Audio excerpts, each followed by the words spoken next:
Привет-привет! Меня зовут Людмила, и с вами Таро в потоке. Ну что, друзья, сегодня мы с вами сделаем новый Таро-расклад под названием «Что он думал о вас сегодня?». Расклад у нас будет на 3 позиции. Пожалуйста, загадывайте своих мужчин. Позиция выкладываю перед вами. И для начала мы с вами посмотрим, что между вами. Для того, чтобы вы поняли, да, что правильно загадали позицию. То есть сделаем небольшую сигнификацию. И после этого уже начнем наше расследование. Да. Если совпало, тогда смотрите далее. А далее мы с вами посмотрим, да, как мужчина вас вообще видит для себя. Вы для него кто? Подруга, коллега, любимая, да, то есть вообще как он вас видит для себя. И, конечно же, каждый день нас обуревает огромное количество мыслей, да, соответственно, мужчина мог о вас думать. Мы посмотрим, что же именно он думал о вас сегодня. Но всегда помните о том, что на моем канале все расклады делаются по-настоящему, да, то есть я беру информацию из потока и доношу ее до вас. Мужчина мог о вас не думать? Конечно, мог. Он мог быть занят какими-то своими делами. Соответственно, если не думал, так и скажу, что, девчонки, к сожалению, он о вас сегодня не думал, а думал про свою машину, как ее отремонтировать. Ну, к примеру, да? Ну, окей. Начинаем. Двоечки, троечки идут у нас в ожидание. Начинаем с единичек. Угу. Император целый пришел к нам. Что между вами с этим императором? Угу. Император не настоящий. Хотит быть императором, но не является. Итак, какой-то, знаете, такой прям доморощенный король, император и практически бог в одном лице. Здесь у мужчины завышенное чрезвычайно мнение о себе.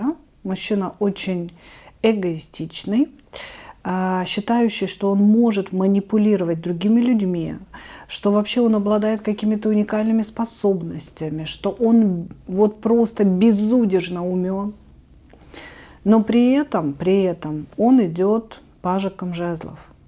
Да? То есть на самом деле это совершенно незрелый человек, который не знает, куда себя применить в этой жизни, который в женщине видит только одну цель – это довести ее до постельки, а чего там после постельки делается, да кто же его знает.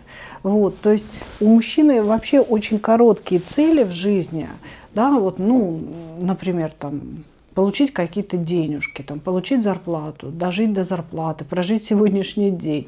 То есть он как бы не стратег. При этом мнит себя настоящим императором и магом. То есть мысли о себе, как о мужчине, просто со самой большой буквы М, да, который способен женщине буквально дать все в этой жизни, на самом деле человек мало что из себя представляет. И вот это, ну, скажем так, представление о себе он доносит женщине на словах. В действиях вы никогда не увидите ничего императорского. Ну, потому что он не император, не настоящий. Между вами странные отношения, значит, перевернутый шут-дурак. Я бы сказала, что это ничего не было. Да? Как бы отношения, которые так и не начались. Это могло быть какое-то общение в виде флирта, где мужчина очень быстро стал себя вести как настоящий нарцисс, типа, а ну-ка завоюй-ка меня, женщина, давай-ка посоперничай за меня с другими, да, сделай что-нибудь, чтобы я на тебя обратила свое великое внимание, вот, ну и в принципе я как бы тебя не выбираю, нет, ты не нравишься мне. То есть здесь очень странное было общение. Вот прям очень-очень, как будто бы оно было поверхностное, и мужчина сразу начал вас строить, что-то принуждать делать, да, ради себя, вот, и как-то сразу свалил в кусты. Очень странное здесь было общение, если честно. Вот. Я не вижу, конечно, никакой сексуальной связи, потому что, ну, перевернутый шут дурак. Да? Это карта нового начала, когда она переворачивается, это говорит о том, что ничего не началось, не было ничего. Конкретно ничего в данном случае не было. Легкое общение, может быть, по работе, может быть, по какое-то деловое общение. Да? Вот. Ну и, собственно, на этом все. Но сам по себе мужчина общения хотел. То есть по рыцарю жезлов он сделал некое такое вступление в это общение. Скорее всего, это был комплимент. Может быть, это было какое-то приглашение своеобразное. Может быть, это было какое-то, знаете, такое признание, которое вторглось в ваше пространство. Вот вы все жили спокойно, и тут раз мужчина вам говорит: «Боже мой, почему мы не встретились раньше? Как ты красива сегодня».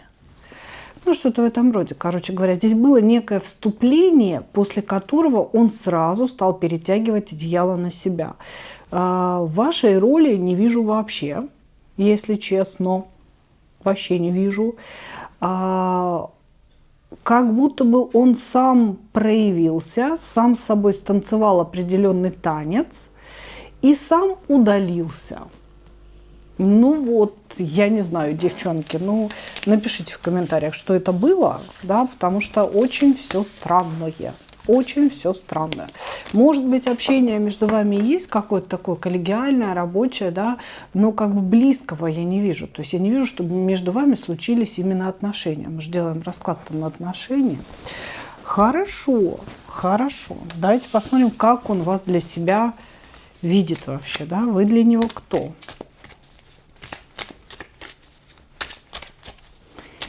Кто вы для него?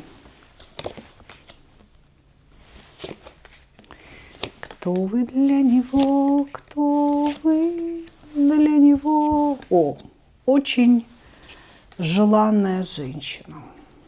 Угу. Но не настолько, чтобы сложить свои императорские полномочия. Понимаете? Не настолько.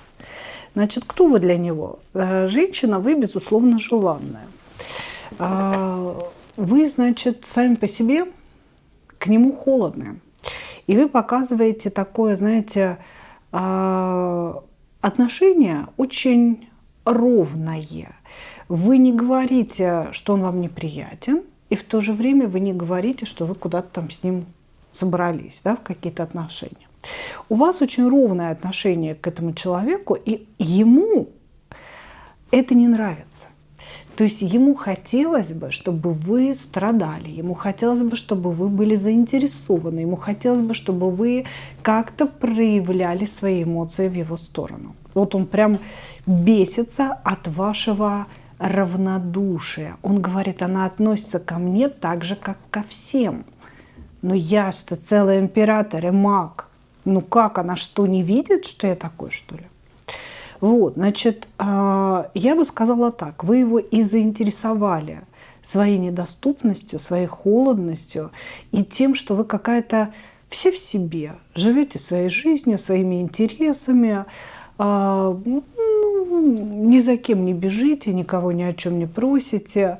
Вот как-то, знаете, извините, конечно, за эту фразу, да, которую я сейчас скажу, но такая корова нужна за маму. Да, вот как бы женщина, которая ничего не просит, абсолютно самодостаточна, кажется ему привлекательной. Как только вы проявите свою заинтересованность, ваша привлекательность станет гораздо меньше. Есть такой тип мужчин, да, им нравятся именно недоступные женщины. И как только женщина открывает свои эмоции, начинает проявляться, все, как бы заканчивается весь интерес. Значит, на сегодня этот человек хочет с вами какой-то переписки. Переписки тайной, переписки управляемой им, да, потому что этот человек любит контролировать все и вся, любит контролировать женщину. Более того, он даже в сексуальных отношениях себя всегда контролирует. Он как бы себе говорит, чего надо делать, что не надо делать. Он не отдается и не растворяется полностью даже вот в такие эмоциональные, казалось бы, моменты, да. Вот, значит, мужчина воспринимает вас для себя как недоступную женщину, которая ему интересна своей недоступностью и холодностью, которую хочется вовлечь в какую-то переписку и посредством этой переписки заставить ее принадлежать ему. Ну, вас принадлежать ему, короче говоря. То есть он хочет вас вовлечь в переписку, и в этой переписке что-то там им такое накидывать, чтобы вы расслабились, чтобы вы влюбились, чтобы вы стали зависимы от него и стали ему, ну, как я понимаю, ментально принадлежать. Потому что здесь, конечно, есть сексуальное влечение, но такое ощущение, что мужчина вас боится. Вот понимаете, то есть как бы я мечтаю о ней, но, наверное, подходить близко не буду, а то вдруг согласится. Ну вот что-то в этом роде. Не знаю, что за мужчина. Очень странный мужчина. Глубоко инфантильный.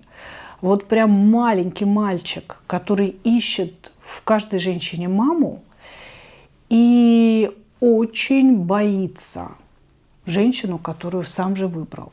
Очень странное здесь какое-то такое состояние у него. Не очень здоровое. Хорошо. Что он о вас сегодня думал? Что он о вас сегодня думал?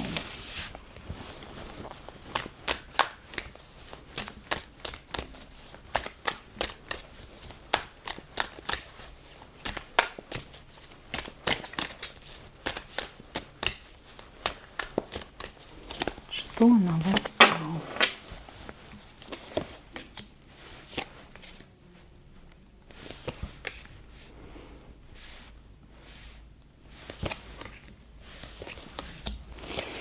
Так, и все у нас этот маг вообще никуда не девается, девчонки. Все хочу контролировать, контролировать не получается. Что за баба такая? Значит, не поддающаяся контролю. Думал он о вас сегодня, конечно, думал с позиции короля жезлов. Боже ты мой, как я хочу, чтобы она была моей. Жезл мой весь дымится, я, значит, весь готов, значит, к сексуальным отношениям, к сексуальной связи, но она почему-то холодна, продолжает быть холодной, да? Вот, значит, чем больше вы холодны, тем сильнее жезл у него дымится. Мужчина думал о том, как ему вас завоевать, но у него на самом деле в его ассортименте, да, воздействия на женщину всего два метода. Первый метод – это сексуальный напор, и он всегда очень боится, что женщина согласится с ним куда-то пойти в сексуальное приключение. Второй метод – это ледяной холод и создание у женщины впечатления, что все закончено. Понимаете? В вашем случае не начавшись. Все кончилось. Ну, вообще не начавшись, короче говоря. Значит, каламбуры у меня сегодня не выходят, прямо скажем. Так вот, хочет он вас хочет, но здесь вот знаете, какая интересная ситуация. Этот человек очень хочет вас и очень хочет овладеть вами как женщиной, для того, чтобы доказать себе, что я могу. Вообще идет ощущение странного бессилия этого человека. Бессилие, я сейчас говорю в сексуальном плане.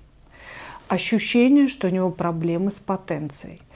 При этом они весьма странные. Как будто бы у него нет проблем, когда он находится в одиночестве, разглядывает какие-то фоточки или какие-то видео, в том числе, возможно, и ваши. Но как только он приближается к живой женщине, в том числе и к вам, у него случается приступ мужского бессилия.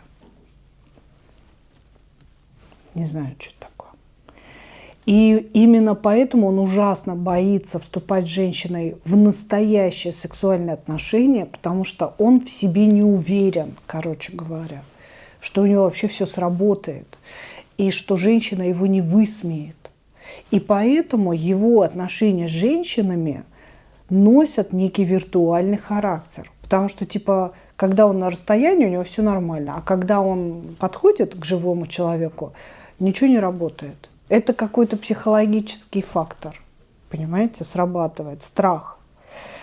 Ну вот так. Да, он о вас думал с позиции «я хочу эту женщину», я хочу ее завоевать, я хочу ее, значит, завалить в постель. Как это сделать, я не знаю, потому что маг у меня переворачивается, я бессилен вообще что-то с ней сделать. Она королева мечей. Причем вы заняли какую-то интересную позицию. Вы не та королева мечей, которая оскорбляет, унижает, отрезает и вот как-то, знаете, высокомерно смотрят. Вы та королева мечей, которая очень логично, очень умно объясняет свою позицию. Не знает, как к вам докопаться, не знает, как к вам подкопаться и какой путь найти вообще и к вашему сердцу, и к вашему телу, и ко всему, что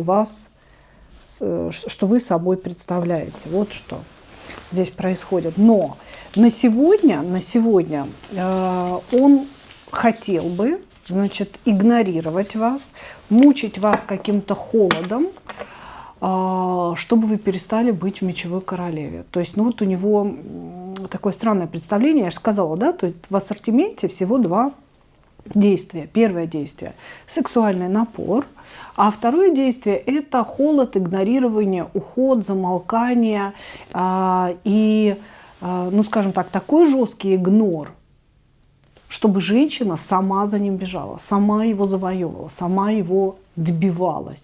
Вот сейчас он избрал второй метод. Да? Я молчу, я игнорю, я делаю вид, что я вас, мадам, не знаю. Да, как бы, а пойди-ка попляши. Вот с этой позиции здесь мужчина думает. Но он очень вами заинтересован. Заинтересован, но не очень здоров. Благодарю вас. Двигаемся дальше.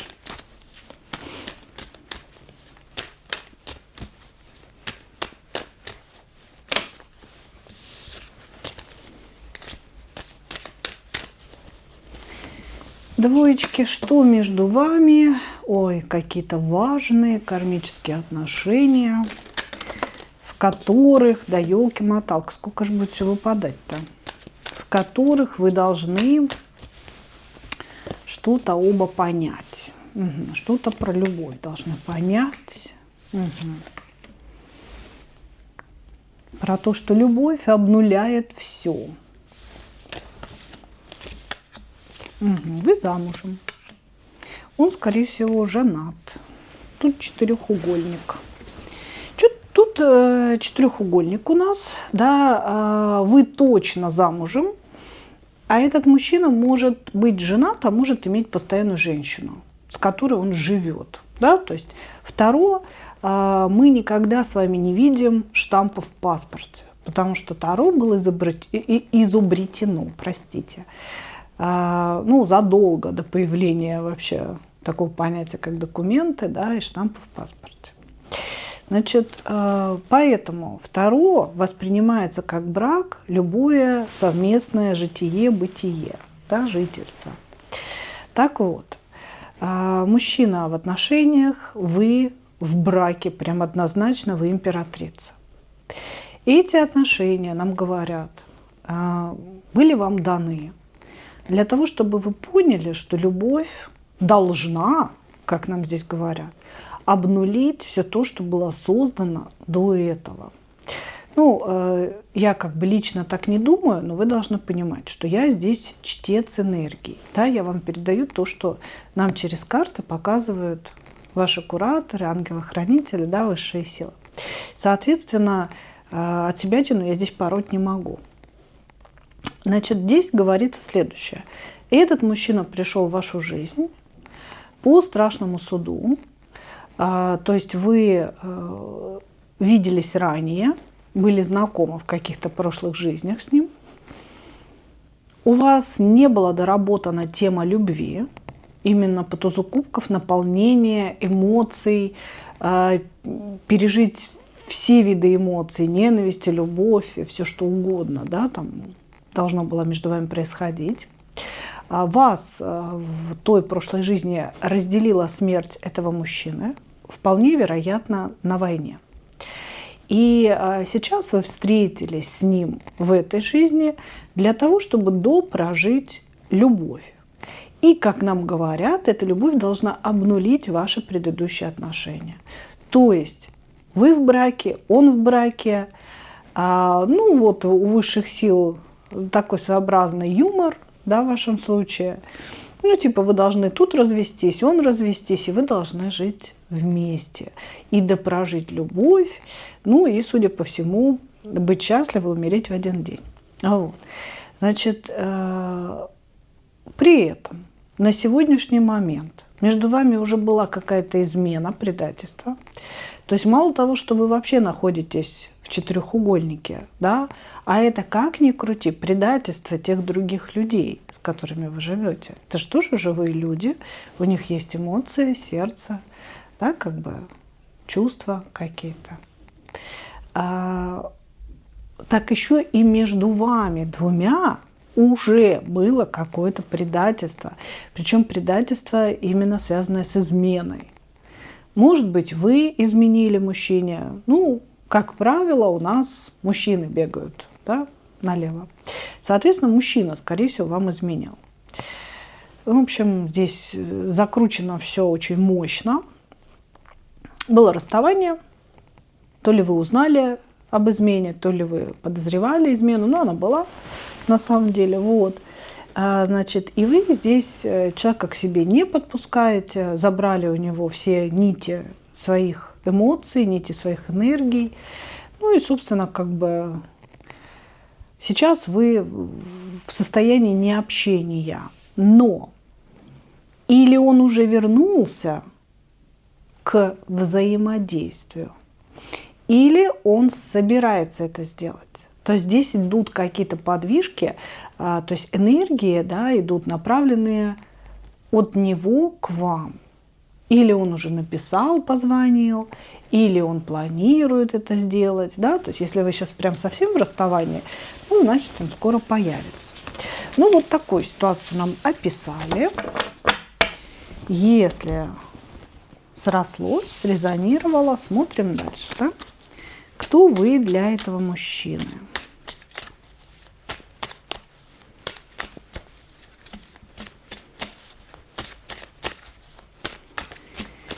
Кто вы для него? Лиса у меня легла на стол, на карты. Я собралась работать, все красивенько здесь приготовила, разложила. Прихожу работать, Лиса здесь лежит. Вот пришлось ее попросить, значит, прилечь на ее рабочее место. Но шерсть по всему столу осталась, как бы я ее не протирала. Так, хорошо. Кто вы для этого человека? Ну, он говорит, что вы владеете его сердцем, его разумом, его, там, чего у него там еще есть, да. Вот. Вы его неправильно поняли, он здесь начинает какие-то оправдания нам рассказывать о том, что он не хотел над вами надругаться, что там у вас за беседа была, но вы его неправильно поняли, свинтили, ушли в туман. Поклонников у вас очень много, женщина вы красивая, популярная, и он сидит где-то в тенечке, в закутке, да, и думает о том, как все так могло произойти. Так вот.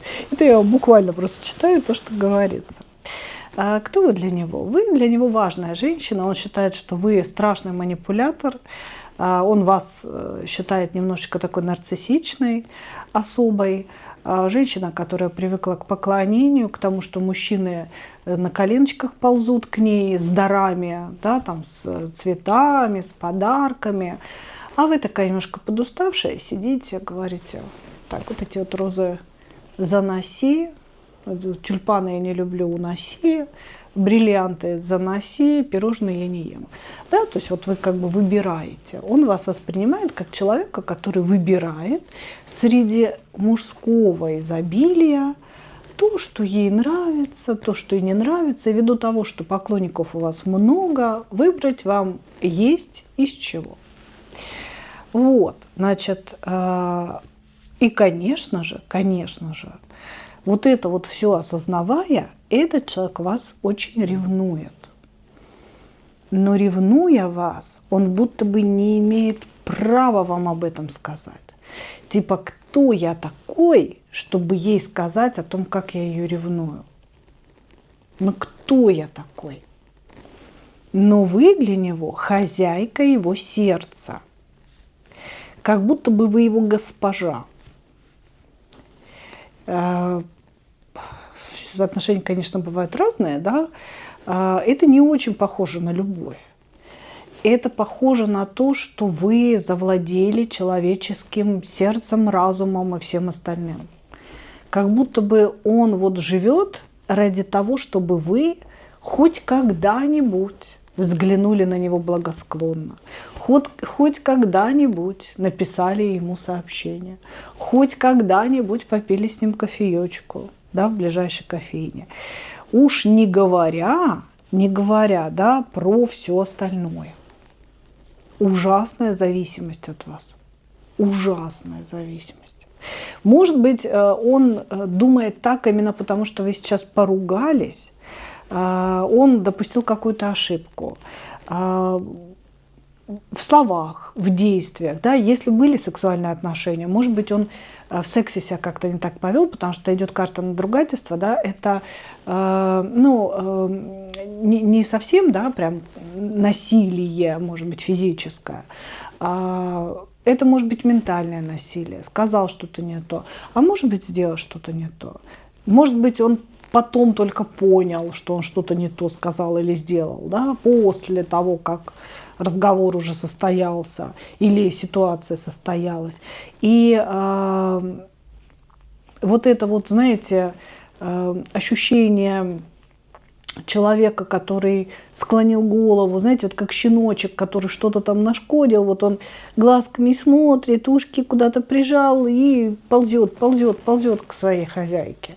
Вот такое здесь ощущение, понимаете? То есть он говорит, вы его хозяйка, вы хозяйка его сердца. При этом вы очень обижены на него, вы куда-то ушли.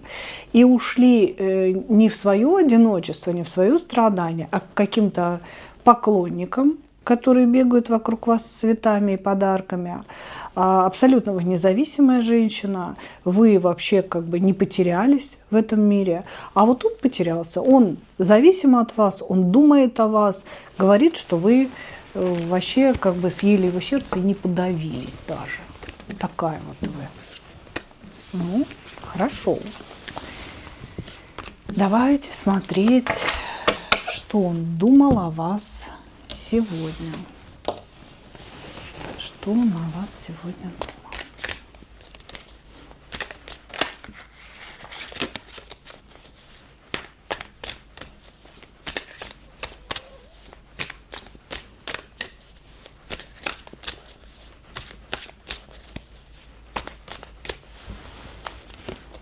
Так, что он о вас сегодня думал? Ну, что надо заканчивать с этой десяткой мечей, что-то ему плохо очень от того, что общение не происходит, у него не получается как-то вас достать, у него не получается вас как-то вернуть, что ли. Не знает он, как вас возвращать, понимаете? Он такой типа, блин, что-то я такую ошибку совершил фатальную, что я боюсь, что она там обижена, что она вообще уже больше на контакт не пойдет. Вот. Человек очень сильно хочет любви от вас, ну, потому что кармическая история, и она же где-то, знаете, на уровне подсознания находится, она же не в сознательной сфере. Просто хочется любви, а почему, а как это все сделать, а вот все здесь женатые замужем, да хрен его знает, да, хочется, безумное притяжение. И вот у него так. Думал он, конечно, он думал, потому что ему без вас очень плохо. Он вообще в состоянии аута какого-то находится без вашей энергии. Он хочет общения, он хочет восстановить отношения, он хочет, чтобы вы не были разочарованы в нем. Он говорит: дай мне шанс на то, чтобы я проявил себя, и тогда ты поймешь, какой я классный. Но вы не поймете, какой он классный, потому что он не классный. Он очень злой и завистливый человек, который ненавидит всех окружающих людей, считает, что все вокруг выскочки, выскочки за счет него, что кто-то за счет него то ли разбогател, то ли чего там произошло. Но вообще у него ко всем людям такое отношение. Но почему-то он этого в себе не видит. Он считает себя классным, он считает себя справедливым, он считает себя очень достойным мужчиной, очень мужественным мужчиной себя считает. И говорит, что очень хотел бы шанса показать вам, не доказать, а показать вам себя во всей красе. Ну, не знаю, может, он какие-то сальто начнет перед вами делать, да, кульбиты какие-то делать. Не знаю, что он имеет в виду, понимаете? По шуту дураку, опять же. Меня вот всегда настораживает проявление по шуту дураку, потому что я считаю, что взрослый человек не должен проявляться по шуту дураку. Взрослый человек должен знать, что он хочет, должен прийти к своей женщине с предложением конкретным, да, или написать ей конкретное предложение. И в этом предложении должен быть план, особенно учитывая, что здесь у вас четырехугольник. Да. Если ты идешь со всеми своими причиндалами к даме, то предложи ей, а что будет дальше.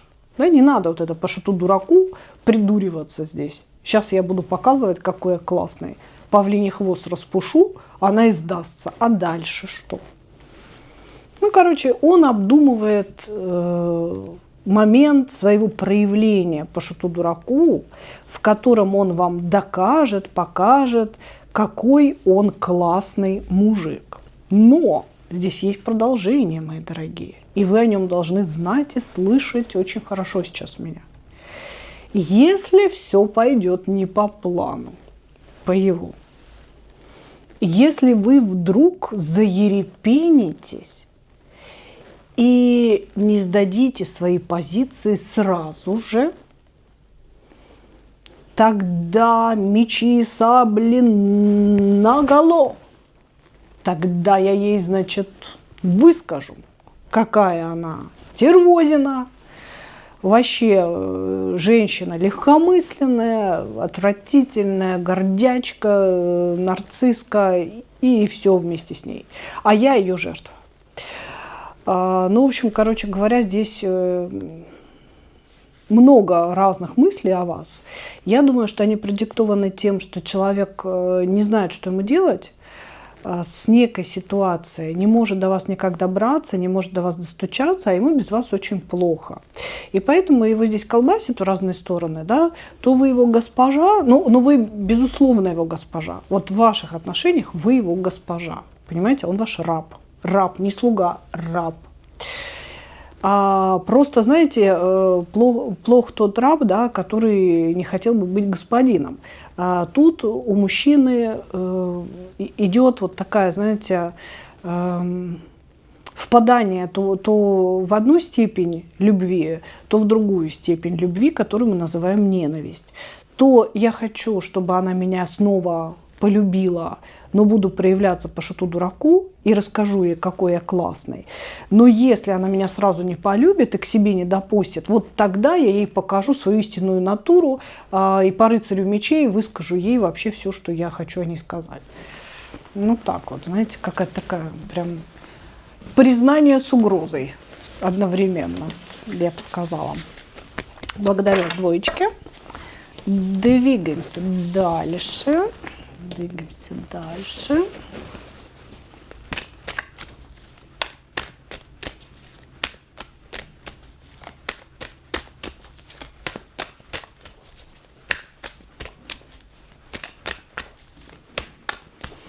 Троечки.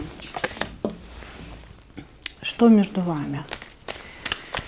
Идет какое-то восстановление справедливости. Я думаю, бумеранг кого-то настиг. Кого настиг бумеранг у нас? Что, вас, что ли, настиг бумеранг? 50 на 50, кого 50 на 50 настиг? Кого еще?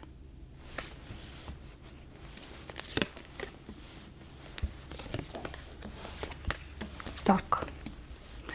Здесь какие-то магические истории у нас стали выплывать. Значит, что между вами? Ну, во-первых, между вами с этим мужчиной есть работа, так или иначе, да. Это могут быть деловые отношения. Ну, например, вы его клиентка или он ваш клиент в чем-то. Это может быть работа в одном предприятии, да, вы коллеги. И, ну, вот как-то слово «работа» вас объединяет. У вас с этим мужчиной, я бы сказала, начинались отношения. Или они долгое время были дружескими, ну вот знаете, такие непонятные. То ли мы любим друг друга, то ли мы дружим друг с другом. Ну непонятно, не совсем понятно, что происходит. Вот. И кто-то вмешался здесь. На вас была сделана рассорка. Рассорка была сделана профессиональным человеком. То есть некая женщина обратилась к ведьме. Не самостоятельно она это делала, а делал профессиональный человек. И сделали на вас рассорку. Но рассорка получилась странная. Да? Вы же знаете, что криво может лечь по тем или иным причинам. Вот как-то у вас кривовато все это зашло. Вы с мужчиной поругались, но по перевернутой луне остались привязаны друг к другу. То есть вы о нем постоянно думаете, он о вас постоянно думает. Как будто бы вы понимаете, что вроде как отношений нет, или они невозможны, но при этом постоянно идут какие-то вот эти мысли. Причем они, знаете, возникают вообще в неудобные моменты. Вы находитесь на работе, на совещании, или вы моете пол дома у себя, или варите суп. Да, неважно. Внезапно вас посещают мысли об этом человеке, вы начинаете с ним вести какой-то диалог, вы начинаете его хотеть, может быть, да, то есть вот какие-то такие вещи происходят. И здесь вот эта рассорка, она сработала очень странно. Что же говорится здесь о бумеранге? Здесь говорится о том, что прямо сейчас идет период восстановления справедливости. И очень странно падает. Да? Я спросила, кто получает бумеранг, а мне говорят, бумеранг получает влюбленная женщина. Я думала, это вы получаете бумеранг. Да? А здесь говорят, что нифига подобного. Скорее всего, бумеранг получает так, кто сделал заказ. И мужчина ваш тоже. Может, они сейчас вместе.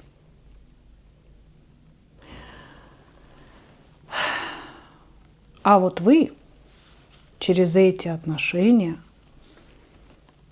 через это взаимодействие вышли в осознание своих способностей. У вас пошло распачковывание особых способностей. Звезда и жрица. Это два канала, да, экстрасенсорики, открытие неких тайных знаний, да, того, что ваша душа наконец-то доросла до того, чтобы выходить в новую касту, по-новому видеть мир. Не зацикливаться только на любви и любовных отношениях, а видеть, что мир многогранен. Что мы не просто животные, которые пришли сюда переспать, потрахаться, родить детей, а что мы еще и имеем душу, да, с особенной структурой и должны взращивать эту душу. То есть у вас пошло вот такое понимание, взросление, и вы стоите здесь вот прямо на каком-то пути осознанности. Вот. Поэтому, если вы задумывались, получил ли кто-то бумеранг, вот кто-то бумеранг очень лихо получил. Возвращаясь к теме нашего расклада, давайте посмотрим, как мужчина вас для себя видит.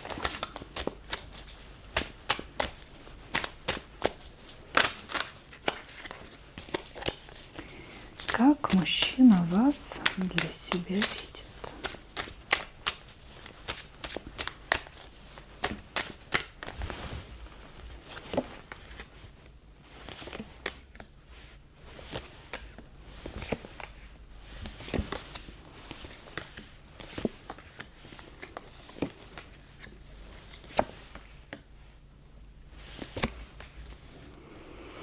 Так, он видит вас как вечно соблазняющего его дьявола. Вот как он вас видит. Он говорит о том, что вы все время делаете вид, что вам ничего не надо, что вы, может быть, замужем, может быть, начальница, но как-то вот вы по статусу выше, чем он. И вы все время делаете вид такой, что, о, не, слушай, как бы, я не про это, я не про любовь, я не про морковь, я не про то, не про сё. И он говорит, что, тем не менее, он все время вами как будто бы чуточку соблазнен. Он думает о вас, он мечтает о вас, он вас сексуализирует определенным образом.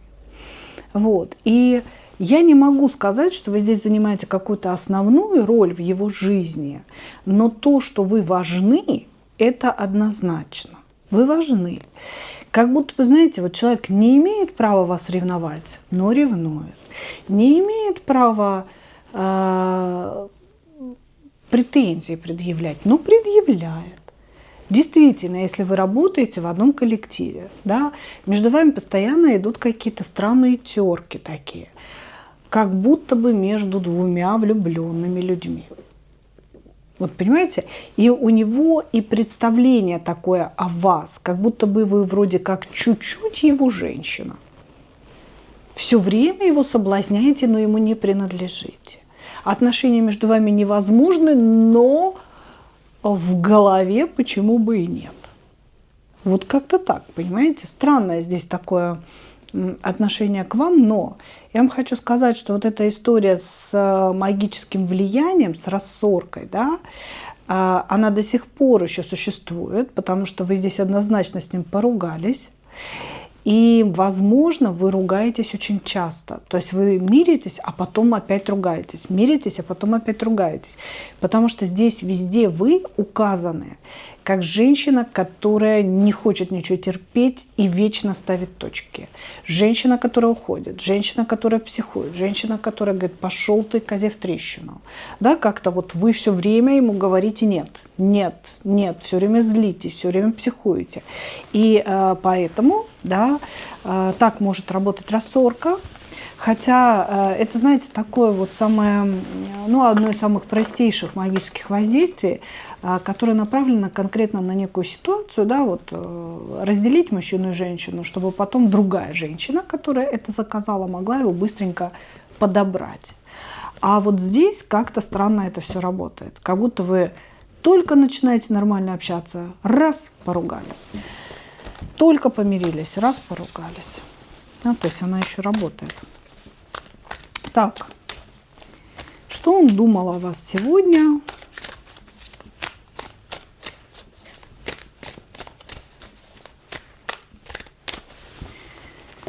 Что он думал о вас сегодня? Ну, надо мириться, говорит. Надо мириться. Какая она красивая. Надо, но не знаю как. Потому что чувствую, устроит она мне пиперец, она ж ведьма.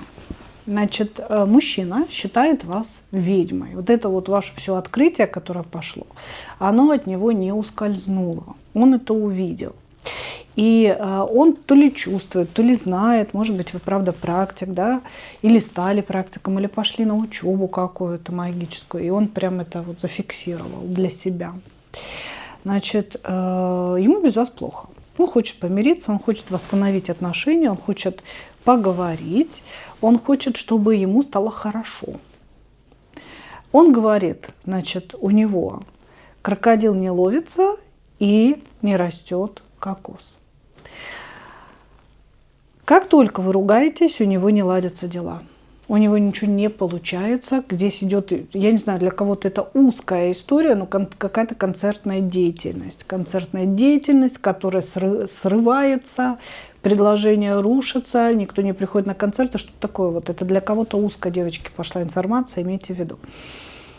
Он говорит о том, что когда у него с вами хорошие взаимоотношения, как будто бы вы держите на плаву его бизнес, вы держите на плаву его успешность. А сейчас вы, скорее всего, опять поругались, но как-то, знаете, у вас здесь нет таких ссор, что вы прям поругались. На ножах находитесь. Так вот, он говорит, когда мы на ножах, что бы я ни делал, что бы я ни предпринимал, у меня нифига не получается. И поэтому надо с ней мириться. Но ему еще надо мириться, потому что хочется вашего тепла, хочется, чтобы вы к нему хорошо относились, хочется, чтобы вы ему подарили свою императорскую ресурсность. Он говорит, что вы очень мудрая женщина, вы можете что-то подсказать, объяснить, дать какой-то ресурс энергетический. И ему этого сейчас безумно не хватает. Значит, поэтому думал он о вас сегодня, о том, что надо идти мириться на ваших условиях, потому что на его уже, судя по всему, не получилось. Вот, ему плохо, ему больно, все разрушилось, что-то не так с его, судя по всему, концертной деятельностью, да, как нам подсказали, вот, что-то не так с работой, ну, это не для всех, девчонки, понимаете, да, что-то не так с работой, он чувствует, что идет какое-то возмездие, опять справедливость, еще и со страшным судом, он чувствует, что сейчас он получает какой-то пендаль от Вселенной, потому что вы ведьма. Здесь идет наказание. Бумеранг стопроцентный. И для него, и для какой-то его подружки, которая там колдовала, да? Колдушка недоделанная. Так вот, здесь идет какое-то разрушение, и он понимает, что спасти его от вот этой всепоглощающей башни можете только вы, если вы снизойдете со своего Олимпа и скажете, ну ладно, Василий Петрович, садись, давай, рассказывай, будем сейчас регулировать, что там у тебя не так. Ну вот как-то так. Короче, здесь мужчина придет мириться, но вы должны понимать, что он придет мириться, исходя из собственных шкурных соображений, потому что у него все разрушается, потому что его наказывают его из-за вас, он это где-то там краешком разума понял, и сейчас будет копытами назад, лишь бы это все закончилось. Но он не закончится, потому что кармическими процессами ни один человек распорядиться не может, какая бы вы ни были ведьма. Да? Вы можете лишь попросить, чтобы его не шибко сильно там хлестали плетьми, но не факт, что высшие силы с вами согласятся в этом случае, если он сильно провинился. Благодарю вас, мои дорогие. Вот такой получился сегодня расклад. Надеюсь, что вы услышали что-то важное для себя, получили свои ответы. Ну а я, как обычно, хочу пожелать вам только одного. Встретить свою настоящую любовь и не потерять в ней себя. Ну а мы увидимся с вами в следующих видео. Пока-пока.